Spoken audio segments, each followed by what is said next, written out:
says to Isaac, we got to break the cycle of depending upon Egypt for provision.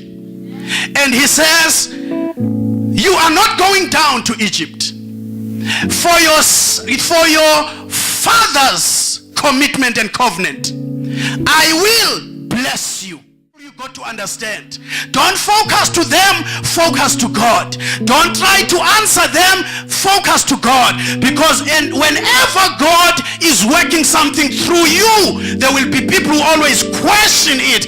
Don't waste your time trying to prove a point, justify yourself. Focus to God, because God will choose the weak and base things of this world to perform exploits and prove to people that I am God, I am not a man. Remember when David was going to be ordained and anointed, to people his brothers looked so good, but to God he says, I will wait for the one who is in the field, because to me he is the suitable king, although to people your brothers are the suitable people. So the Lord's doing is not man's doing.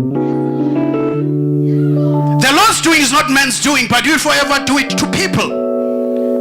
So when the cupboard of God, the weight and the dignity of God comes upon you, there are people who are not going to comprehend it. That nobody has already excavated anything from it. When he left them, he went to the Valley of Gerar. There are certain things about the valley. The valley is a shady place. That means it is a place of relaxing, recapping, and restoration. So while he was recapping, looking back on what God has done in his life, I'm trying to think, he said, Lord, I nearly landed up in Egypt, but thank you for remembering what my father did to you, how he walked with you faithfully and stopped me from going to Egypt. I'm sure in that Valley of Gerar, an untilled ground, he was planning, saying, where do I go from here? And immediately he knew that his flock will need wells. But what he does, with all the strength he has, he does not go and start new wells. He goes and redig his father's wells, because redigging is better than digging. Somebody's not catching that. When you redig, it's better than when you dig, the ground is harder, because it is a virgin, it was never done anything. But when you redig, it has been done something before. But the enemy, out of jealousy, has really stopped the flow. Oh God, help me to preach here. You got to know this, child of God. When you are busy doing something for God, the enemy is not going to rest. He is going to look at your weakest point and attack you. Never drop your guards. If you did drop them, don't die down. Fight your way up. Never say it's over when God has not said it's over. Doesn't matter how painful it is, doesn't matter how hurting it is, whether you are down, keep fighting. Don't let the enemy finish you when God is still having greater assignment for your life. Fight with everything you have. Remember your mama's prayers. Embrace your father's prayers. Embrace your brother's prayers. Fight with everything you are.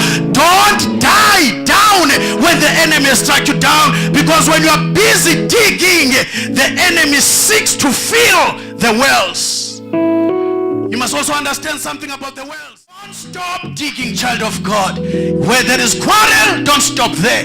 Where there is contention, don't stop there, because there is Rehoboth on your way. A place of a bigger space, a place of production, a place of multiplication. I here declare and decree, we shall multiply in the land of the living. Devil is a liar. Your marriage will multiply. Your career will. It is the heart of God. Genesis 1, chapter 26, 27 and 28. Let us make man in our own image, in our likeness. Let us bless them and say, be fruitful and multiply. It is the heart of God to multiply you.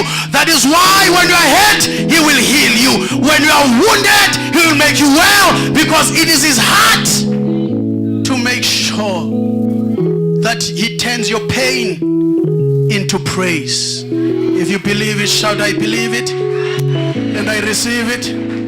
Can we please stand on our feet?